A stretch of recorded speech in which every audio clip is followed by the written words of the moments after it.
কংসাবতী ভবন সেচ ও জলপথ দপ্তর, মুকুটমণিপুর, বাঁকুড়া। এর উপরে একখানা খুব সুন্দর রিসর্ট আছে। এটা সেচ দপ্তরের।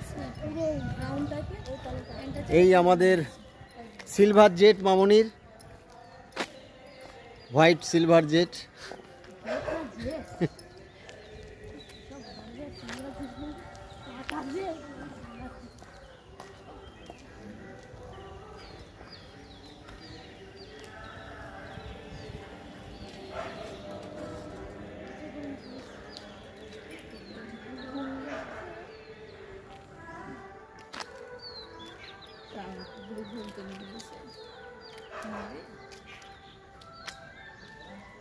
এবার তাহলে কোথায় যাবে?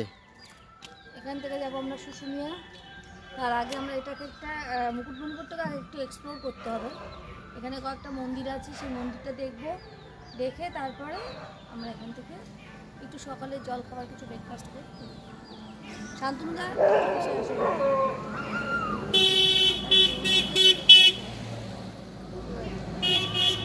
আজকে এখন কি মাস? চৈত্র মাসে বিয়ে হতে পারে না?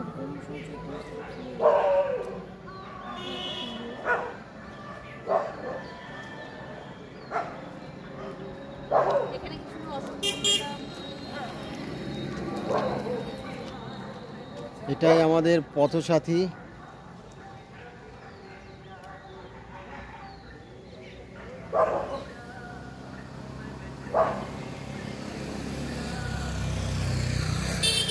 এখান থেকে সোজা রাইট সাইডে কংসাবতী ড্যামের পুরো রাস্তাটা পড়ে। রাইট সাইডে যে রাস্তাটা যাচ্ছে সেই রাস্তাটাই পুরো একদম কংসাবতী নদীকে একদম পুরো ঘিরে রেখেছে। জাস্ট টোটাল ড্যামটাকে কভারেজ করতে গেলে অনেক সময় লাগবে এবং পারমিশন লাগবে, আমরা যেতেও পারবো না। সুতরাং আমরা বাইরে বাইরে কিছুটা এক্সপ্লোর করব। এখানে একটা মন্দির আছে, সেই মন্দিরটা দেখব। তারপর এখান থেকে ওই পাশে আবার একটু যাব পিয়ারলেস ভিলেজ রিসর্টের ওই দিকে। তারপর আমাদের গন্তব্য শুশুনিয়া। বলো।